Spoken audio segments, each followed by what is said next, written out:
வணக்கம் நேயர்களே, நான் கலைமானி.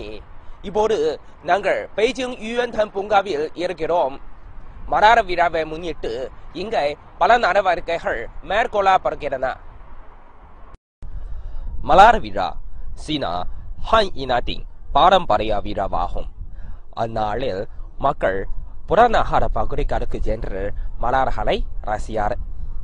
அத்துடன் இளம் நங்கைகள் வண்ண தாள்களை மரங்களில் ஒட்டி தங்கள் மனத்தில் நினைத்தவை நிறைவேற ஆசைப்படுவார்.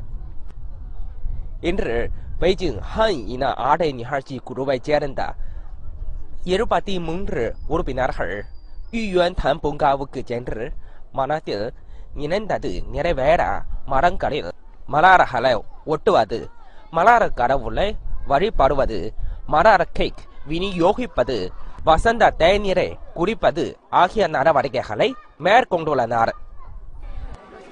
தற்போது சீனா அரசு சார் அமைப்புகள் சீனா பாரம்பரிய பண்பாட்டில் மென்மேலும் கவனம் செலுத்துகிறது. சீனா பாரம்பரிய பண்பாட்டை கையெட்டும் வகையில் அவை பல நடவடிக்கைகளை மேற்கொண்டு வருகிறது. சீனா வானொலி நிலையம் பெய்ஜிங்கில் இருந்து